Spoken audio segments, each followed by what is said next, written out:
Rise and Shine Rwanda, it's Thursday the 21st of May.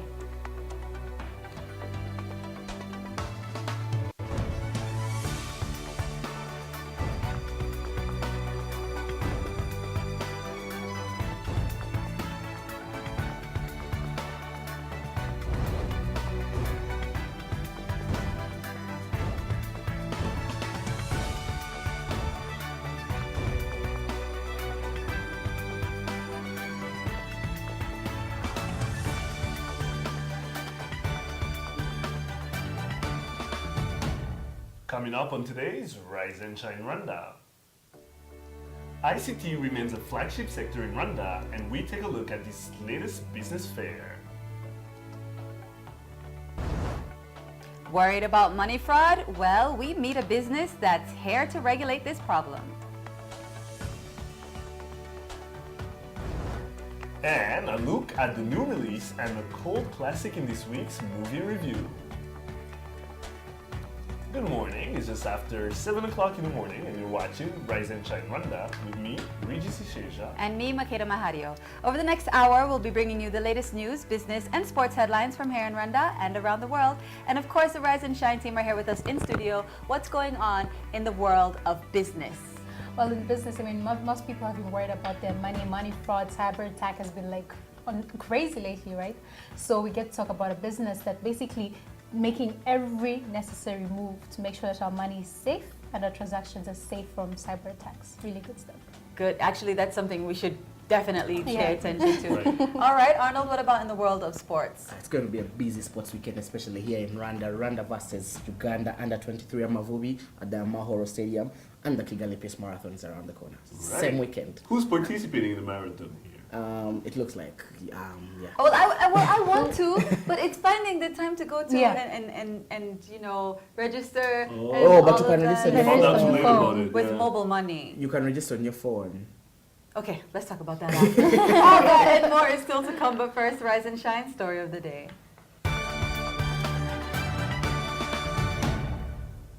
As Rwanda recently received the Global Telecom Business Innovation Award, it's only right that a business fair dubbed the 4G LTE Solutions Do More with 4G LTE took place in Kigali this week and attracted many ICT houses and users.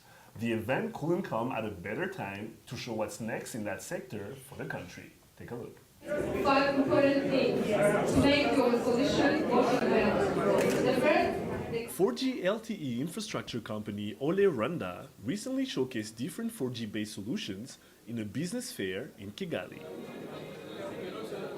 In a country that's more and more inclined towards technology, the solutions launch event was tailor-made for the present and what's to come. What we're trying to show Rwandans is that Rwanda has reached a special moment in its development.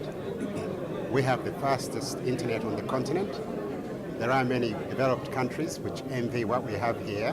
What we have is a basis for developing the rest of our economy, because an economy developing needs to be well connected. That's what this does for us.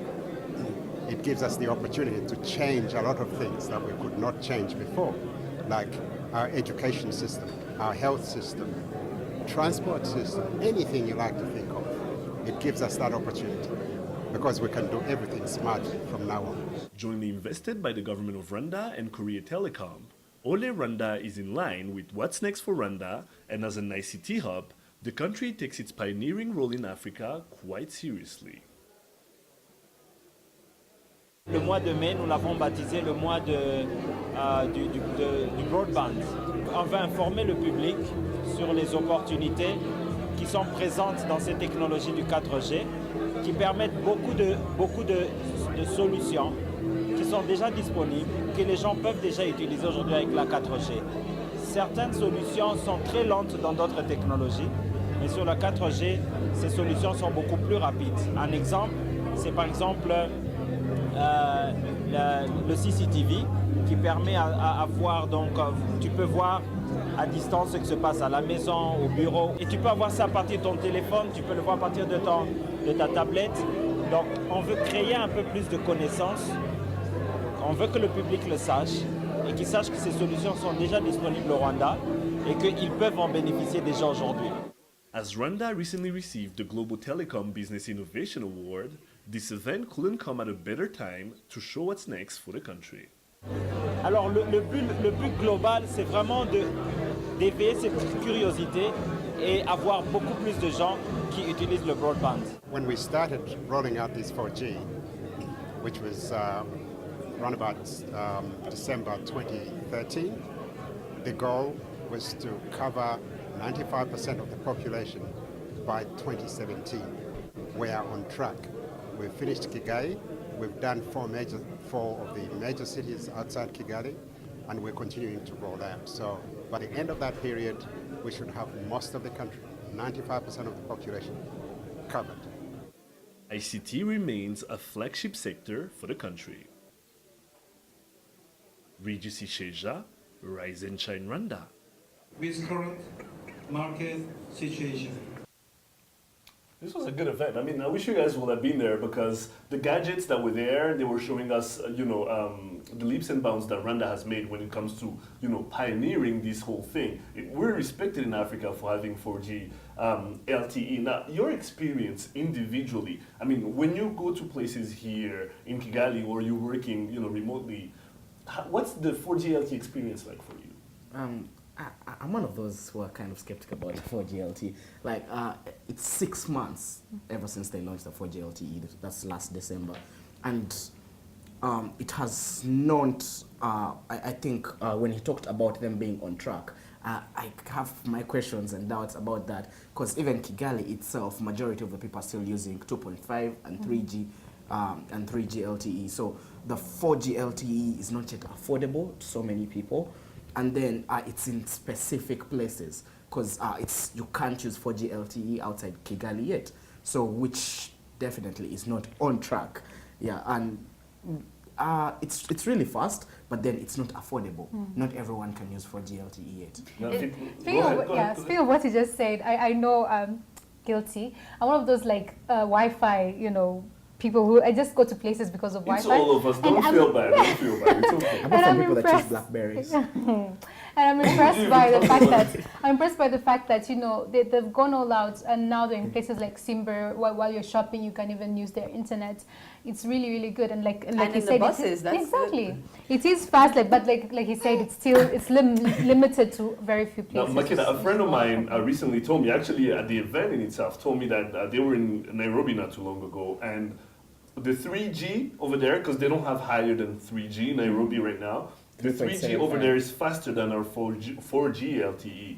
What do you think of that? And why do we keep saying that we have the fastest internet if maybe it's not the fastest? I mean, I think it's all situational though, right? Because I've been to Nairobi and I've had slow connection. It just depends on where you are, who's connected, what kind of connection you have, what time of day or whatever the situation is, Right. So we can't say we have the fastest 24/7. But it's been said, it's been recorded, that Kigali has the fastest 4G connections in Africa, and I think that's probably only in that most Depending on where ideal you are. situation. Yes. And for instance, and I said that before, I've been in situations where I've been using the 4G on my phone or whatever it is, and it's fast, lightning fast. Right, You know I what I agree, mean? I agree. And there's been times when it's not working, and it just is what it is. It's It's all situational. It's growth. But what I want to know is, attending this event, what did you learn that you didn't know before? Well, there was 3 young ladies on 3 different spots that were explaining to us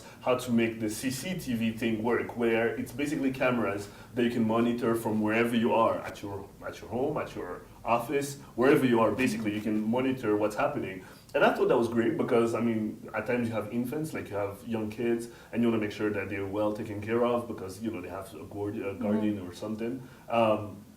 So I thought that was a great thing, and there was a lot of people surrounding her as she was explaining, and I kind of felt bad for the young girl because that's a lot of pressure to have to deliver. There's a lot of questions too. And then the other thing that I liked is that it's to see different people from different horizons. I mean, it was people from the media there to learn a bit more because everybody wants to use the internet, and broadband has become so important. And we're not talking because they were basically the fair was also about how you can use television through broadband. Like they were showing us images from France 24, but also the download and upload thing. So I believe that, in 2015, it's maybe number one or number two on the, hot topics, on the most important things. It's what everybody talks about, basically. So I just feel like it was a great event to attend. I hope there's going to be more, because those are the kind of events where you mingle with people in the sector, you find out about what's next, about what you can use personally, if you need a modem, what kind of modem you need, how fast you need it to be. So, and us in the media, we use the internet constantly. And you've seen our faces when it's not going as fast as we want it to go. We go crazy. And I feel that more than focusing on expanding and going to like more parts of the country, they should focus more on perfecting it in Kigali maybe first. This way, because I have family, I have friends who would come to Kigali and say, oh, we hear the internet here is amazing. And as soon as they get it, like, my experience in Kigali was amazing, it was really good, but the internet was not that good. And here's the thing that kills me. I went to Huye, which is what used to be Butare 2 or 3 weeks ago. The internet was really fast over there. I was shocked. And it wasn't fast here. And there's places where you go for fast internet, right? Right. There's different places that have different kind of connections. I think, with time that will eventually get better, hopefully. And if it does, really it can change the way that we do business here in Rwanda, Right. And shout out to the places that have fast internet. For sure. Well, you're watching Rise and Shine Rwanda. Stay with us. We'll be right back. Here is to traveling and saving. Starting 1st of April to the 1st of June, travel with Rwanda and take advantage of our reduced fares and enjoy our world-class services in great comfort and safety.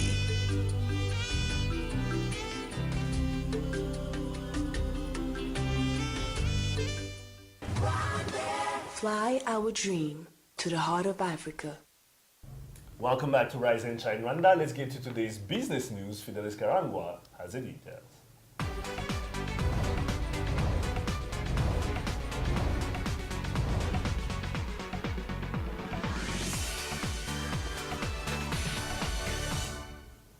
Business stories making headlines today.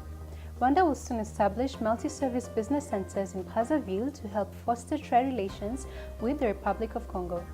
The service centers will be operated by the Private Sector Federation with support from the Ministry of Trade and Industry and will play a critical role in marketing products made in Rwanda in Congo, as well as help in strengthening trade links between the two countries.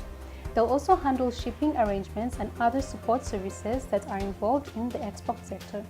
And the Ministry of Trade and Industry is seeking 500 million Rwandan francs from the Treasury during the next financial year to initiate a guarantee facility for exporters in the ongoing efforts to reduce trade imbalance.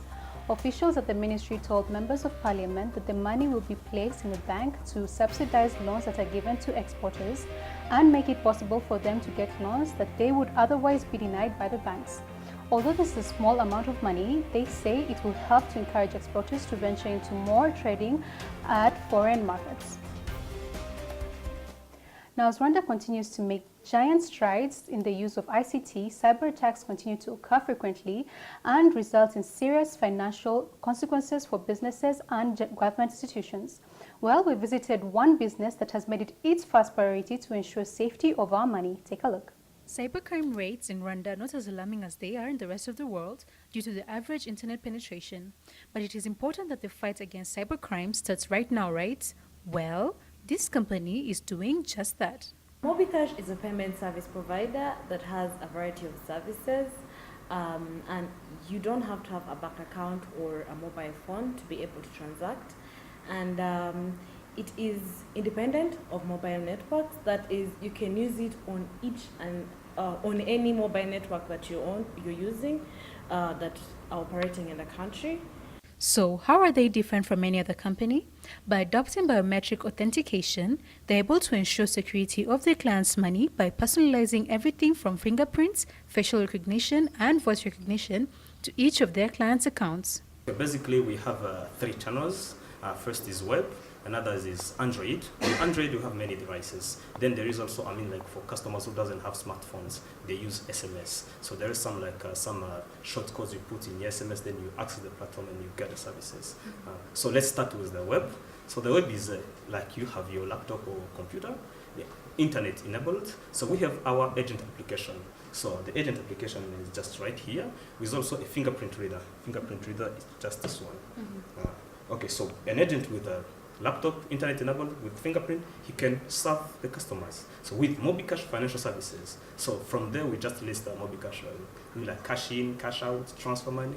Also we have value-added services like airtime, pay tax, pay TVs. So we do, increase our services depending on our customers or as the company grows. We just like to try to include many services as much as we want on the platform. Born out of the need to create a secure cashless economy, they say their main target group is people living in rural parts of the country.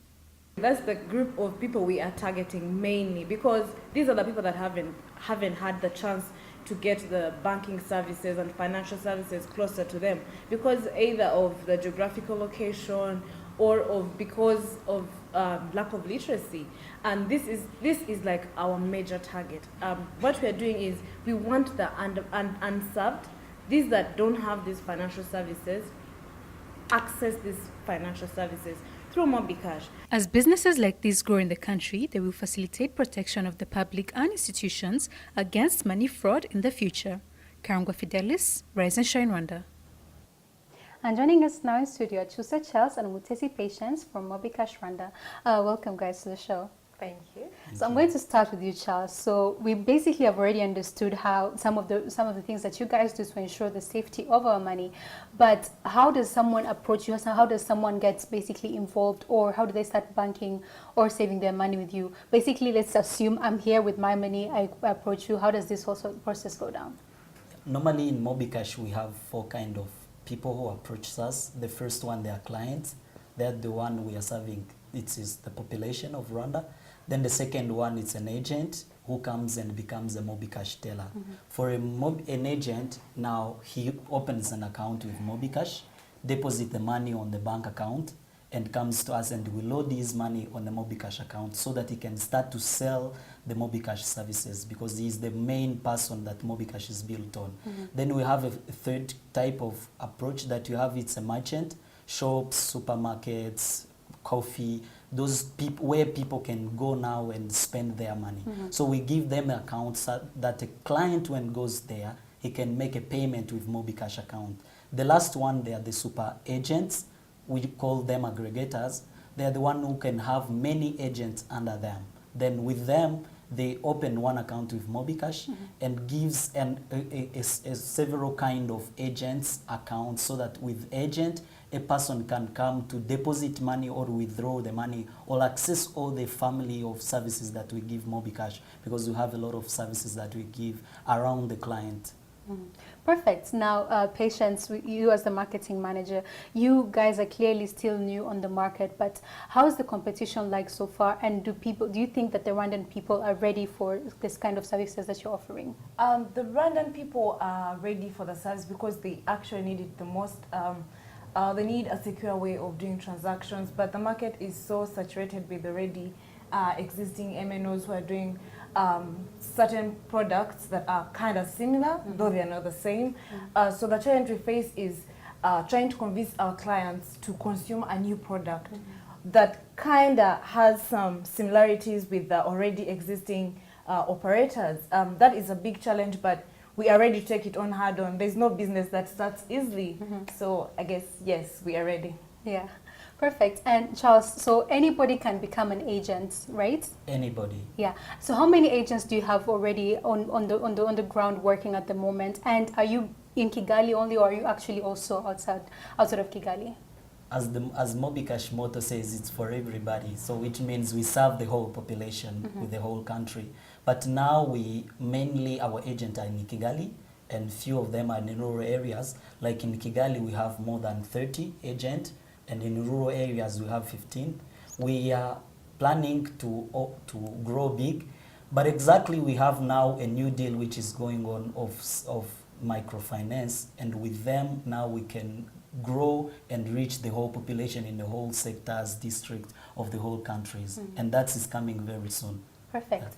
And Patience, so you already told us about tax payments that can be done on the Mcash platform. But what are some of the other? We understood there's also you can buy airtime. But what are some of the other products that people can buy or purchase on your Mcash platform?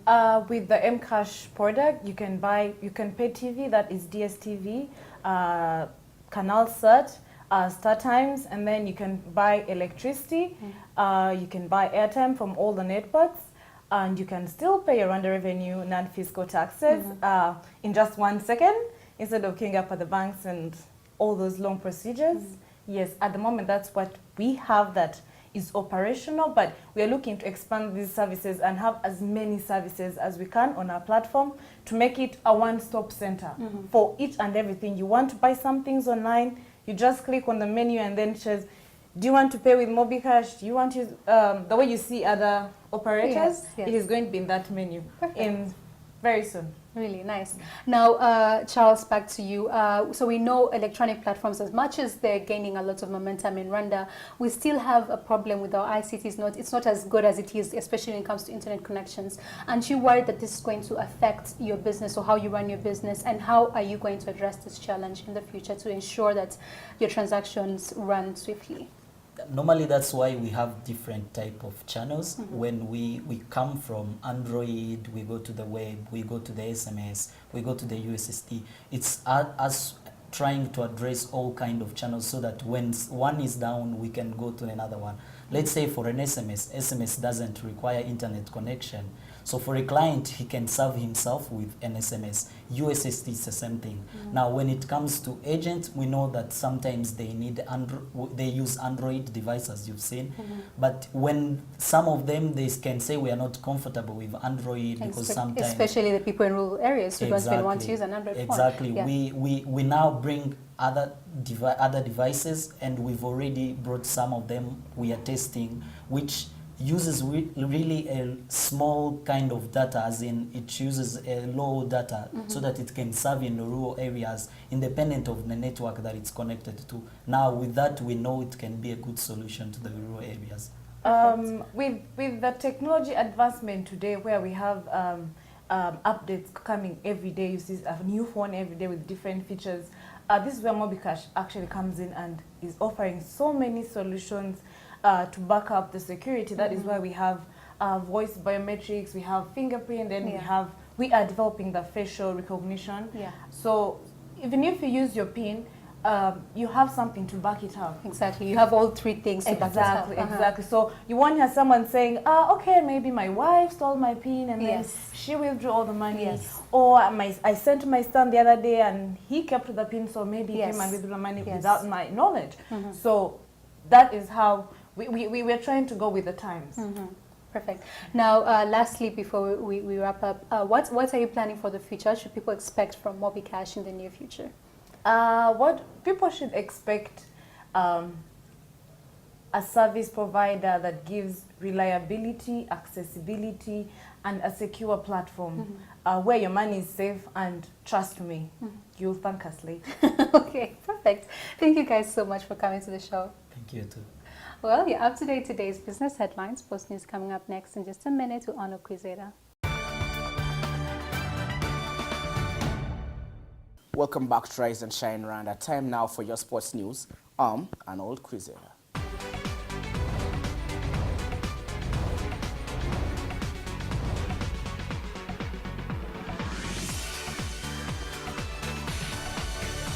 Starting with football, Ugandan coach Milutin Michos Rodojovic has summoned 7 foreign-based players ahead of the CAF Under-23 Championship second-round qualifier against Rwanda's Amavubi on Saturday at Amahoro Stadium. The former Amavubi coach is keen on registering victory when he makes his first return to Kigali in a competitive game against his former employers. Micho has included El Marek goalkeeper Jamal Salim, striker Yunus Sentamu, who plies his trade for Tunisia's CS Sufficient, Kenyan-based pair of Khalid Aucho of Gor Mahia and Shafiq Batambuze of Sofapaka, as well as Richard Kansanga of Salam FC, Dennis Iguma of Al Ahed in Lebanon, Ambrose Kiria of JMC. The winner of the two-leg tie will take on Egypt in the final qualifier. Lewis Hamilton will seek to get back to winning ways at the Monaco Grand Prix in France, more so after committing his future to Mercedes for at least 3 years. With teammate Nico Rosberg having triumphed in Catalonia, Hamilton will hope to increase his lead at the driver standings at a circuit that seems to reignite Rosberg's season. The Ferraris of Sebastian Vettel and Kimi Raikkonen are expected to push the Mercedes all the way. A short list of 3 nominees, 2 South Africans and 1 Fijian, have been unveiled for the 2015 World Rugby Sevens Player of the Year award by the World Rugby Body. Following the 9th and final round of the 7 World Series in London, Vanna Koch, Semi Konatani and Siabelo Sinatla have been nominated for the award. The outstanding trio were voted by the management teams of the 15 COAC sides who compete at all 9 rounds of the World Series. The winner will be announced at the World Rugby Awards dinner on Sunday the 1st of November at Battersea Evolution, London, following the Rugby World Cup 2015 final. All right, Arnold. So among those 3 players, who do you feel is the most deserving one? I think it's going to be a tight one, especially between Siabelo Sinatla, the West Province and South Africa, and Blitzboki Flyer, and then the Kurintani, the Fijian, being that these 2 have had a marvelous season. But the advantage Kurintani has over Sinatla is Kurintani is the current world champion when it comes to the 7th circuit. They defeated South Africa in that highly contested final in London. South Africa has had a marvelous season also in the 7th World Series this year. But then Sinatla is a very young man. He is the fastest 15th player. He is the he's the 3rd fastest player in world rugby between Colin Isles and Tony Baker of the United States.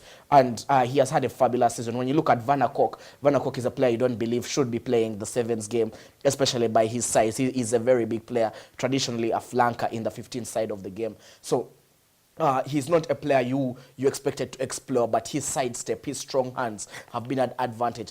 But the man of the moment must be Kurintani, because Kurintani has had a fabulous season with the Fijian Flyers. He's a player who has never played the 15th side of the game. He has been signed by the world's richest club, which is Toulouse in France, to play in the 15th side next year. And you expect fireworks from him when it comes to the Olympics next year.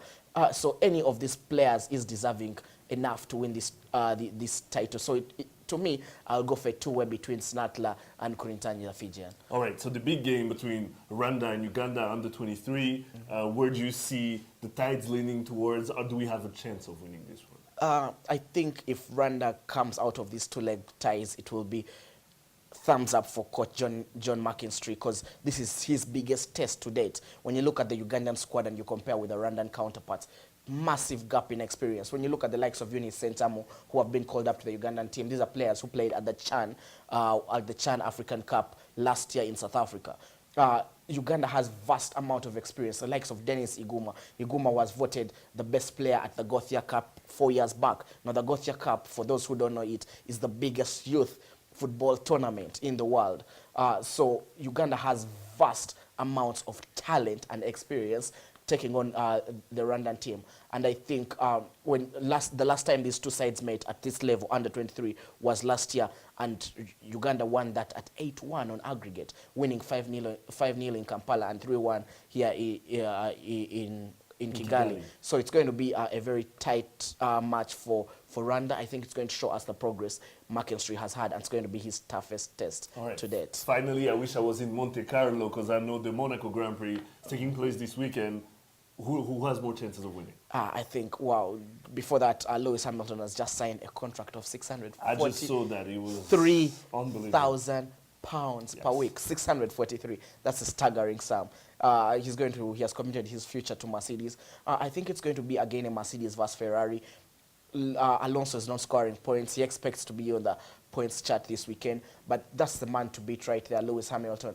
Ferrari is it going to be a Hamilton-Rosberg again, as usual? Last year, Rosberg, I think this is the race that ignited Rosberg's career. And Rosberg, being a driver who was born in Monaco, who grew up in Monaco, this is more of his home Grand Prix than the German Grand Prix where his citizenship comes from. But it's going to be, again, a tight one between Rosberg and Hamilton. And again, I think who qualifies best, because when you look at the Monaco circuit, they drive on the road, and now it's very narrow, meaning whoever comes out of pole first has the edge, because it's a circuit whereby it's so hard. so hard to overtake. So it's usually all set when it comes down from the pole. So you feel whoever wins the qualifiers, the 3-day qualifiers between Rosberg, Hamilton, Vettel, and Kimi Raikkonen will go on to lift the Monaco Grand Prix. How I wish I was there. Thank you very much, Arnold. Thank you, Regis. All right, you're watching Rise and Shine Rwanda. Makeda and I will be right back after the break.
Welcome back to Rise and Shine Rwanda. Let's take a look now at newsmaking headlines here in Rwanda and around the world.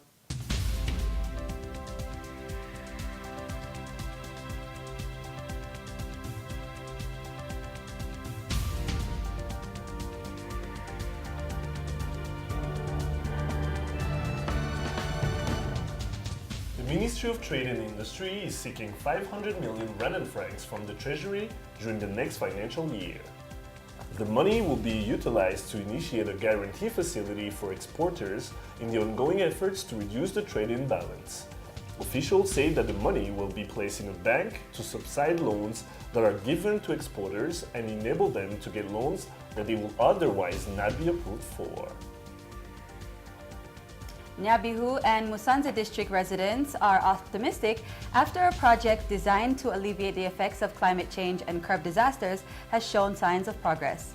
The 4-year scheme under the name Reducing Vulnerability to Climate Change in Northwestern Rwanda was implemented through community-based adaptation 2 years ago and is expected to cost around 7 billion Rwandan francs. According to officials, the project is set to benefit over 38,200 households from the 2 districts which are prone to disasters such as flooding during the rainy season.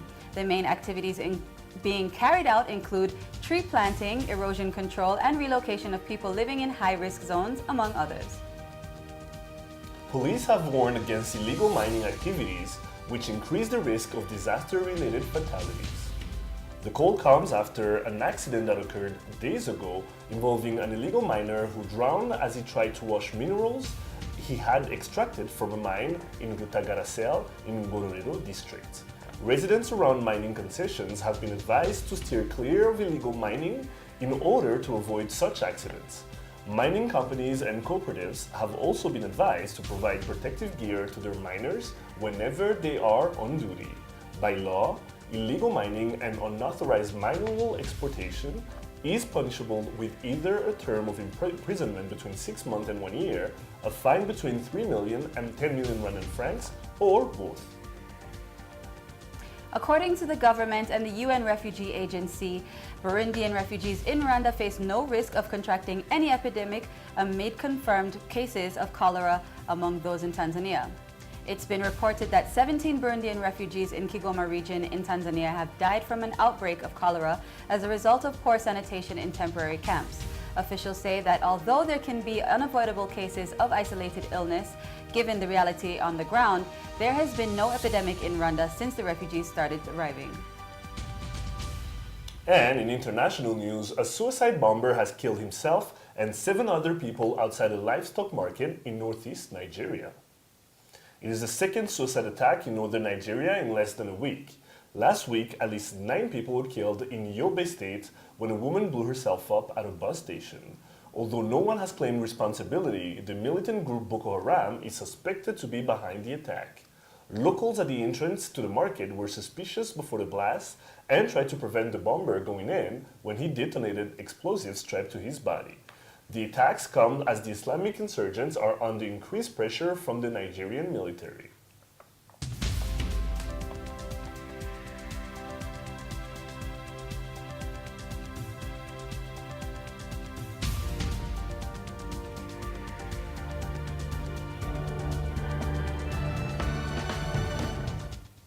Time now for a review of the headlines. Eugenia Nangwe from Contact joins us now to look through some of the front pages. Good to have you back once again. Good to see you, both of you. The last time you were here, we were actually profiling you, so congratulations on all of your achievements. Quite It's the last time you've analyzed for us. He's like the Renaissance man. He has so much going on. He keeps reinventing himself. The Mughal in the making, Makeda said. There you go. All right, so let's get into the first, I suppose it's a news item, but we're not going to be talking about an update of the Burundi crisis right now. Actually, what we want to get from you is some perspective.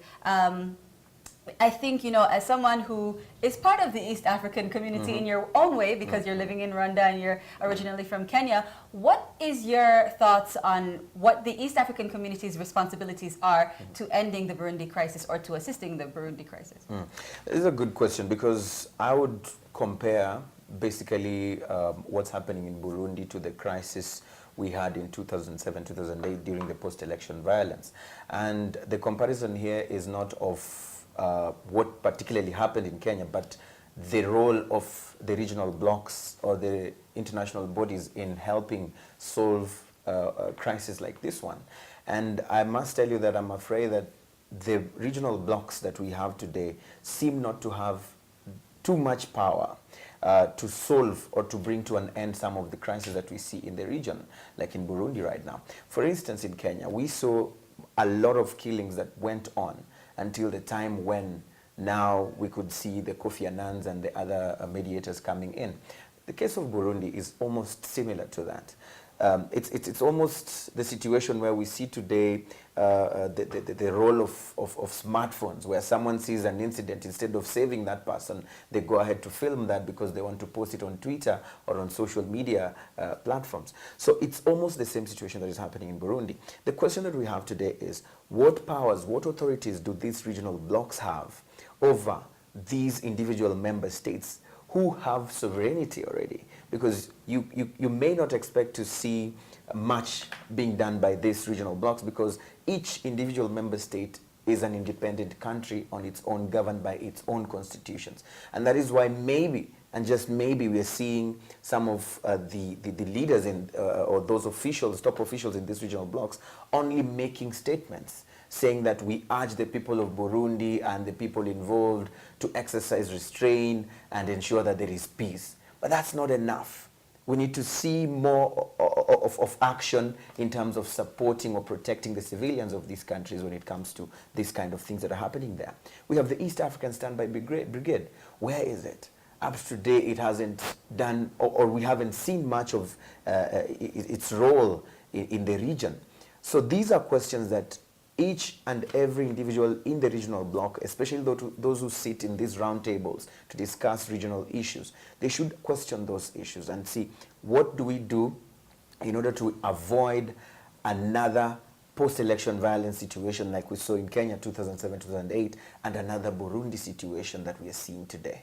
And this is something that I would pose out there as a challenge to those who are sitting in those high positions. All right, now moving on to another situation in Africa that involves the third term debate. When you think about the West African region, Gambia and Togo, these are two countries where presidents are seeking a third term. Yes. Now, in Togo, you have Faure Gnassingbé, who's Gnassingbé Yadema's son, who was a dictator back in the day. So his son has already completed 2 mandates after his father passed away, and now he's looking for a third mandate. But now the West African Union has gotten together to vote on whether or not to have a 2 terms limit.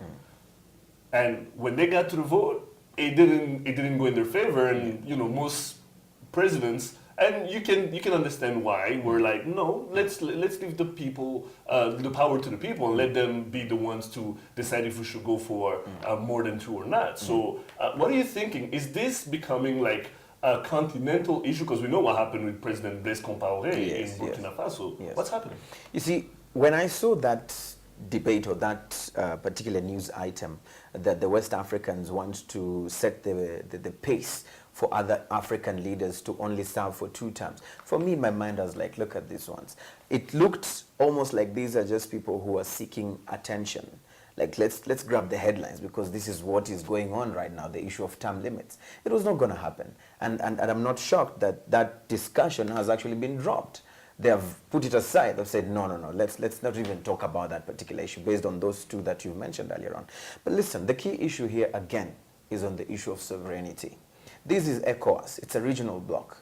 The same with East African community. You cannot stand here right now today, or it may be very difficult today to say that as East African community, the heads of state are going to discuss how to make term limits only 2 terms in order to promote democracies. We still haven't gotten to that particular position of political federation. So you'll find that those leaders who are sitting there will be questioning, who are you to determine for us or for our people what they want? You may be trying to subject us to a situation where you think will happen and might not be what the people in my country want. So the whole discussion of term limits and all that, these have to be left to individual countries. What works for one doesn't necessarily work for the other. But of course, we need to ensure that all the individual member states or all countries understand that they need to put up a system that works for the solution of or avoiding a situation like what we are seeing in the countries which are being threatened by the issue of democracy and the term limits issue.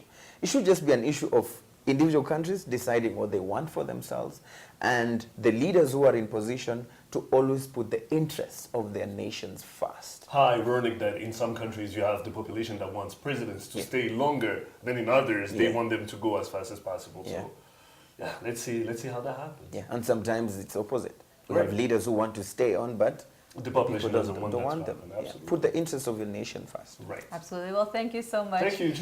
Come back more. I know you're a man of many hats now, but come on. Okay, lots more still to come. We take a look at what's hot right now in our daily debate section, Hot Topics. We'll be right back. Here is to traveling and saving. Starting 1st of April to the 1st of June, travel with Rwanda and take advantage of our reduced fares and enjoy our world-class services in great comfort and safety.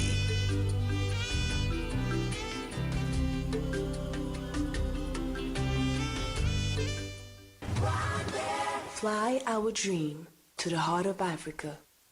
Welcome back to Rise and Shine Rwanda. Lifestyle now. Makina, what do you have for us? I have, as always, the movie review.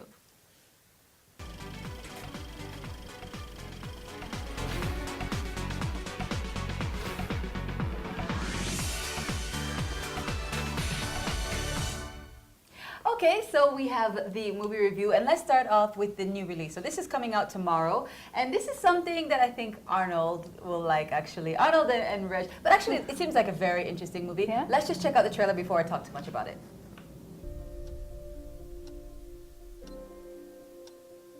every second that ticks by, the future is running out. Newton? That's not mine. What's not yours? The pen. I've never...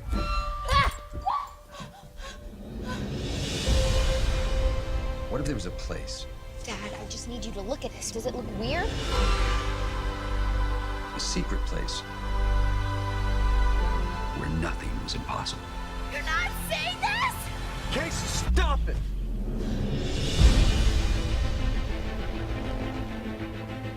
Go away! Did you see the dog? Cool. I want you to take me there. Take you where? Where'd you get this? Who are you, kid?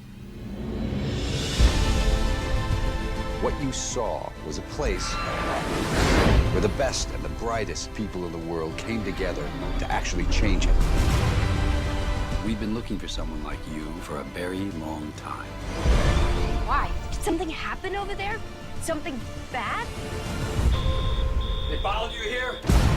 Who? Come on! Get in! How is this a good idea?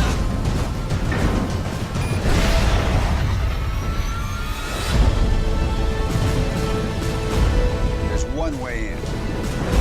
They know we're coming, so follow me.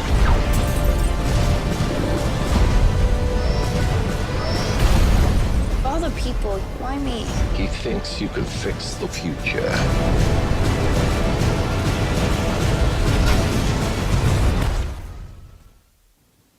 All right, so that is Tomorrowland, right? Looks really good, yeah. It looks cool. So it's actually a Disney film. It's starring George Clooney and Britt Robertson, and it's about a place between time and space. All right, I'm not saying a lot about the movies this time because you guys always complain that I give the whole story. You do. Okay, so there you go. Not saying anything else. Moving on. So you guys can go see that. It's coming out tomorrow. You know, perfect for groups and dates and stuff like that. And now let's go on to the cult classic, Arnold's favorite part. All right, so Right, this is one of my my top. favorite. Yes. Makena always chooses great ones, so you know. Hopefully you agree Top for 10. this one. Hopefully The you top agree 10. for The this top one. 10 never ends. Let's see the trailer for our cult classic. The dancing sets her free. Vestron Pictures presents Dirty Dancing. She thought it would be just another summer vacation. Who's that? Oh, them. They're the dance people. But it turns out to be the time of her life. I can't even do the merengue. He teaches her what she can do.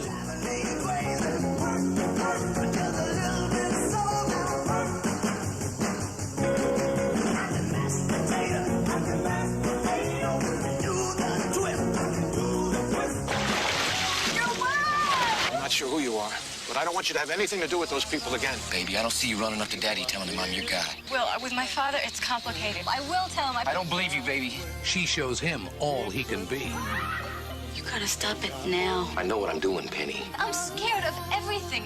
Most of all, I'm scared of walking out of this room and never feeling the rest of my whole life the way I feel when I'm with you. What they learn from each other feels too good to be wrong.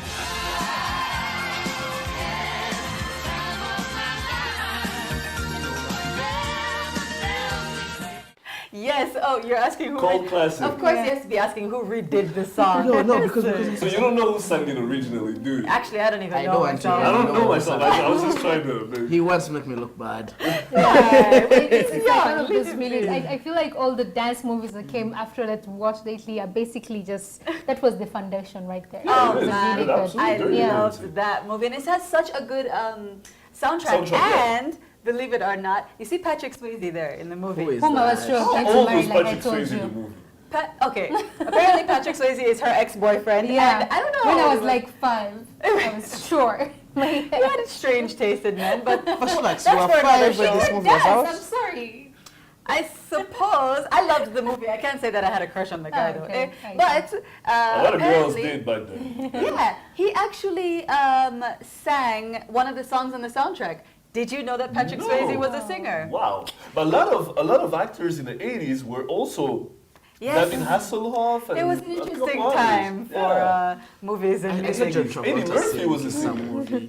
Yeah. He still is, kind of. Eddie Murphy's a singer. John Travolta was a singer, yeah. That movie came out in 1987. It's starring Jennifer Grey and, of course, Patrick Swayze. And honestly, it's just a really cool movie to sit down and watch, especially if you love cheesy 80s movies like I do. I love them. All right, so before we wrap up, actually, I haven't been giving out the tickets lately, and, you know, I'm going to rectify that. I need to start giving my people stuff again. All right, so now, before we wrap up, of course, the weekly review, I have to give away 2 movie tickets to 1 lucky winner to go see any movie of his or her choice at Century Cinemas. All you have to do to win is follow us at Rise and Shine RW if you're not already following us, and tweet us the reason why you feel you deserve to win the tickets, all right? We will announce the winner on Twitter, of course, and the winning answer as well, once our panel of judges picks the most suitable reason. And our panel of judges is basically us. All right? Impress me. Everyone on the Rise and Shine team, okay? So be creative. Good luck. And now don't go anywhere. Hot Topics is up next.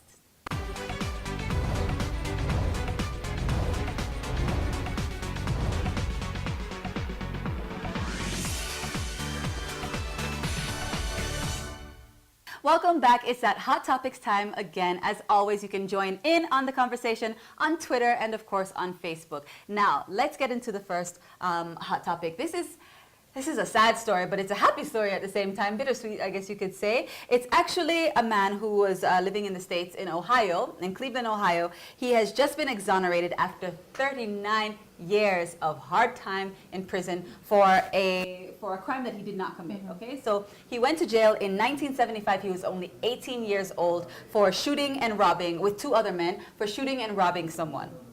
All right, and the witness was a 12-year-old child who came out and said it was these 3 guys who did it. Now, after 39 years of serving in prison, it came out 2 years ago, so I guess that's after 37 years, it came out 2 years ago that the guy who was 12 years old at the time, he took back his testimony, he recanted his testimony, and said that he was actually kind of forced to say it that way by an officer. So it wasn't true. So he was set free. I mean, during those years, I mean, this used to happen a lot, actually, you know, because officers, most of them were white, from the white community, and they really happens up to exactly, now. and they wanted to get the black people into jail, so they used to do that a lot. I feel like this story comes out like once a month. Someone who was wrongfully indicted or whatever and ended up being in jail for 20 years, 30 years. And 39 years is basically almost half of most people's lives anyway. So actually, speaking of suing, that's exactly what he's going to do. So he was actually set free with 2 other men who were also at the scene and who were also arrested and sent to jail for that. But he is actually, his name is Ricky Jackson. He actually was exonerated last fall, but now he has decided to sue. And get even, I suppose. So he blames the city of Cleveland, 8 former officers or their estates, because I suppose some of them have passed away. And he's deciding to take legal action, which you know what? Why not? I mean, like his family suffered a lot. There's so much he'd have done for them if he were out of prison.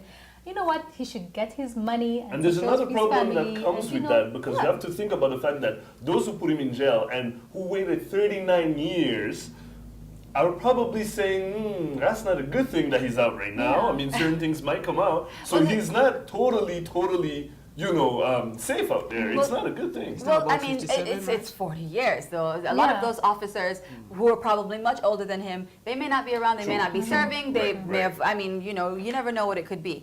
Now, this is believed to be actually the longest time served for someone who was wrongly convicted in the States. The longest time, so that's a record. I mean, it's just, it's insane. Those who have gone for life and, they were So the only reason, he was actually sentenced to life. It was supposed to be the death penalty, but he didn't get that because a couple of years after, they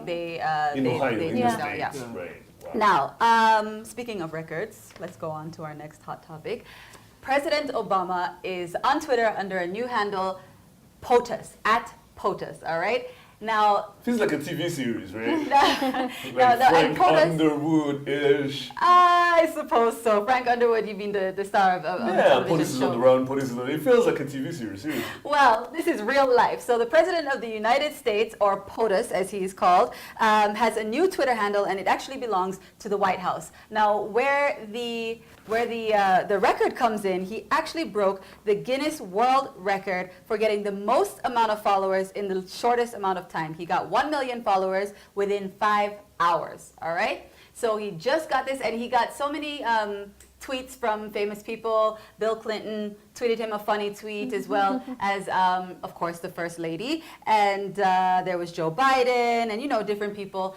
And the downside, though, actually, as well, is that there have been a lot of racist comments and things like that. You know, there's always crazy people. But as you can see, he's up to 2.1 million, and that, I think that was made like yesterday or something. So the numbers are getting up there. What do you guys think about Well, this? first of all, I'm confused because there was a handle. Barack Obama, he had a handle. Yes. And then, you know, it says in his bio that when he's the one tweeting, he signs BO at the end of the tweet. So now, this one, because Bill Clinton asked a really good question. It's like, when you're out of office, do you get to keep the handle? Yes. And, you know, since there's a possibility, because it was a very... So he also put hashtag really- asking for a friend, and that's supposed to be a funny tongue-in-cheek way of saying, probably going to be my wife, who is going to be running for President Hillary Clinton. Yes. So he replied, actually, and he said, no, of course it stays with the House. And that handle stays with whoever is going to be the President of the United States. Now, he also has Barack Obama handle, and that one is being run by his campaign team. Yeah. Right. So, I mean, you know, I think Does it's he still just... need a campaign team?